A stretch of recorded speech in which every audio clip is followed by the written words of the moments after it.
રામદેવજી બાપાનો ઇતિહાસ છે ને જબરજસ્ત છે, પણ આપણે જાણીએ છીએ કેટલું.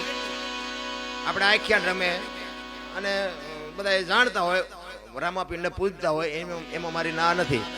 પણ રામદેવજી બાપાનો ઇતિહાસ જાણે કેટલો કે રામદેવજી બાપા અજમલ રાજાના ઘરે આવ્યા અને આ બધા પરચા પૂર્યા.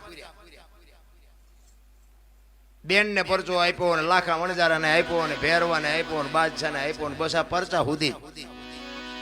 આગળ આપણે શું છે કે રામદેવજી બાપાએ જે ઇતિહાસ કીધો છે ને એ તમને સાંભળવા જ નહીં મળે.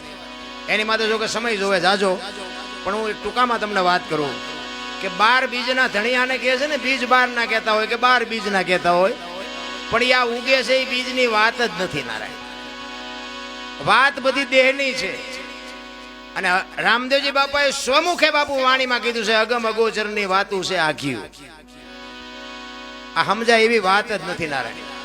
એ તો ઈના બની જાઓ ને, સદગુરુના બની જાઓ, પીરના બની જાઓ અને તમારું મારું હું મટી જાય, સ્ત્રી પુરુષના નાતા મટી જાય, દેહની દશા મટી જાય, પછી બાપુ સમજાય, બાકી એમના સમજાય નહીં. એનો ઇતિહાસ એનાથી જે આગળ છે ને, આ તો આ પરચા છે ને, એ તો એક રામદેવજી બાપાની શરૂઆત છે. આ ભજન ક્યારે બન્યું? રામદેવજી બાપાને સોધામ જવાનું થયું ને ત્યારે આખા કુટુંબને ભેળું કરીને કીધું કે ભાઈ મારો સમય થઈ ગયો ને હવે તમે બધી મારી તૈયારી કરો.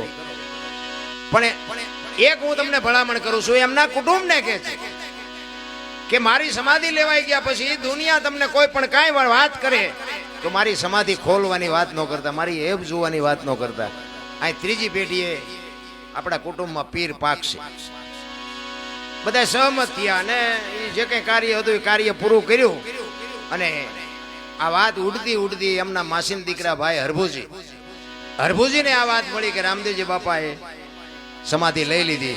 અને હરભુજી માનતા નથી કે બને જ નહીં, તો વચનનો પાકો માણા, વચન સિદ્ધ પુરુષ છે.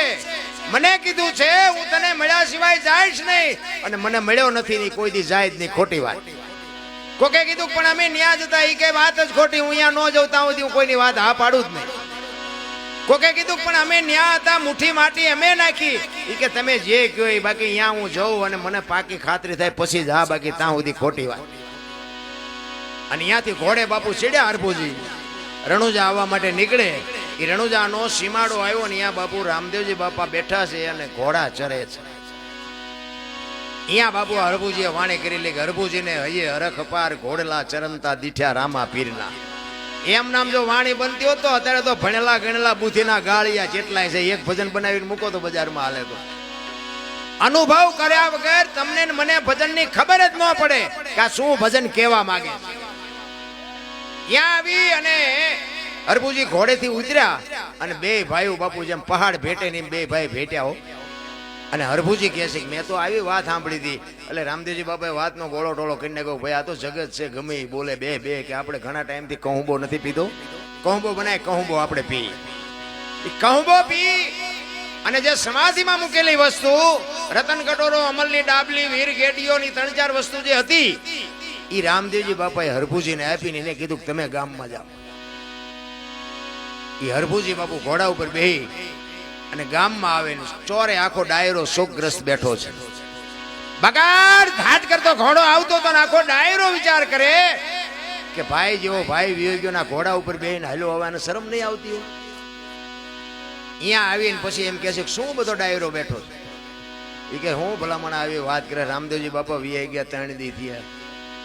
હરભુજી દાંત મીઠા કાઢવા. હરભુજી કે મને તો અત્યારે સીમાડે ભેગા થયા. તો કે આ બધા ખોટા તું એક હાચો. અને અમલની ડાબલી, રતન કટોરો ને એ બધું બતાવ્યું, વીર ગેડીઓ ને, કે આ પણ મને બાપાએ આપ્યું. અને બધાને શંકા જાગી કે આપણે સમાધિ દઈને આવતા રહ્યા પછી બહાર નીકળી ગયેલા. હાલો એ કે ખોદવી આપણા જ આપણને નડ્યા છે. આખી દુનિયામાં જ્યાં જાઓ ને આપણા જ આપણને નડે. આપણે આપણા કરી છે ને, આપણા છે.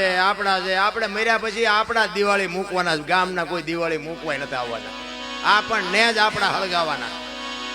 ભલે હશે હગાન વાલાન ભાઈબંધ ને દોસ્તાન ને કુટુંબના ગામના બધા હશે, પણ દિવાળી મૂકવાનો ટાઈમ થાય છે એટલે આપણને જ ગોત છે. એટલે ચાઈ ગયો તાર બાપાને મોય, આપણા જ આપણને મૂકવાના છે. આ પ્રહલાદ ને કોણ નડ્યું? એનો બાપ. મીરાને કોણ નડ્યું? રાણો. નરસિંહ મહેતાને કોણ નડ્યું? એની નાત.